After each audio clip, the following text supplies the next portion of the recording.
Hello दोस्तों, अगर आपको भी इस तरह की टेबल बनानी हो तो ये वीडियो आपके लिए है। तो वीडियो शुरू करने से पहले अगर आप मेरे चैनल पर नए हो तो चैनल को सब्सक्राइब करना और बेल आइकन को प्रेस करना, जिससे मेरी वीडियो का नोटिफिकेशन आप तक आता रहे। तो चलिए वीडियो शुरू करते हैं।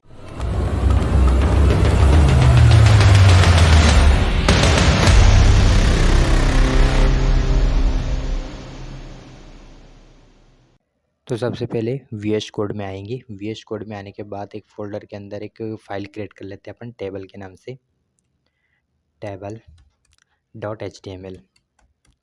table.html यहाँ पे अपन टेबल बनाएंगे। पहले अपन फॉर्मेट लिख देते हैं, फिर हेडिंग, हेड, उसके बाद अपन टाइटल लिख देते हैं, HTML टेबल लिख देते हैं। टाइटल के अंदर लिख देते हैं अपन HTML टेबल, HTML टेबल, ठीक है, HTML टेबल। उसके बाद यहाँ पे अपन बॉडी टैग के अंदर अपन टेबल बनाएंगे। तो टेबल टैग लिख देते पहले अपन टेबल टैग के अंदर अपन सिंपल टेबल पहले तो बनाते हैं अपन।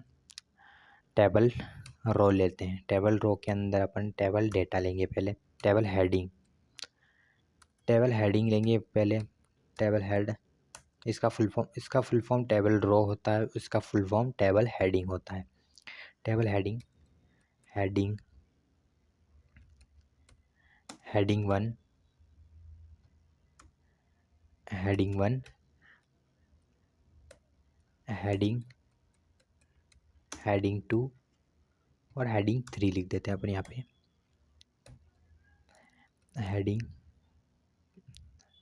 Table heading 3। तो अपन तीन हेडिंग 3 बनाए थे। यहाँ पे अपन इसकी स्टाइल विड्थ अपन 100% कर देते ताकि ये 100 पूरे स्क्रीन पे आए। तो इसके बाद टेबल हेडिंग बना दिया। उसके बाद अपन टेबल रो डबल से बनाएंगे। टेबल रो के अंदर अपन टेबल डेटा लिखेंगे। टेबल डेटा के अंदर अपन डेटा 1 लिखेंगे, डेटा 1 और टेबल डेटा के अंदर डेटा 2 और उसके बाद टेबल डेटा के अंदर टेबल डेटा 3 लिखेंगे। अब इसको अपन कंट्रोल ऐसे सेव करेंगे। इसको रन करके देखते हैं कि अपनी टेबल प्रॉपरली बन रही कि नहीं।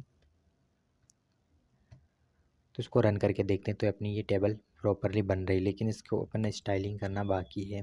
तो यहाँ पे स्टाइल टैग के अंदर आएंगे, और अपन स्टाइलिंग करेंगे। तो पहले table heading, table data, border लगा देते हैं अपन। बॉर्डर 2 पिक्सल सॉलिड ब्लैक कर देते हैं, solid black, 2 pixel solid black. Control save करेंगे, इसको रन करेंगे तो ये डबल लाइन आई। अब डबल लाइन को रिमूव करने के लिए अपने को क्या करना पड़ेगा, तो यहाँ पे अपन बॉर्डर कॉलैप्स लगाएंगे। बॉर्डर कॉलैप्स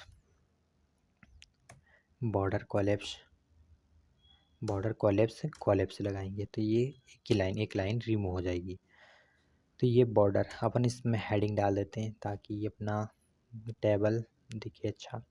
तो यहाँ पे अपन हेडिंग डाल देते हैं H2, उसको अपन स्टाइलिंग कर देते हैं सेंटर, टेक्स्ट अलाइन सेंटर भी कर देते हैं, टेक्स्ट अलाइन सेंटर। उसके बाद इसके अंदर अपन HTML टेबल लिख देते हैं, HTML टेबल। कंट्रोल सेव करेंगे, इसको रन करेंगे तो ये टेबल HTML टेबल हो गई। उसके बाद अपन इसकी ये एक डेटा और बढ़ा देते हैं यहाँ पे। तो उसको कंट्रोल कॉपी करेंगे और यहाँ पे डेटा एक और बढ़ा देते हैं। डेटा कंट्रोल सेव करेंगे, इसको रन करेंगे तो ये डेटा और बढ़ गया है। डेटा 1, डेटा 2, डेटा 3 ऐसे डेटा बढ़ गए हैं। तो इस तरह का अपन टेबल फॉर्म बना सकते हैं। टेबल अपने को जैसे अपने टेबल चाहिए वैसे अपन टेबल बना सकते हैं। तो उसके बाद अपन 100% कर दिया। उसको अपन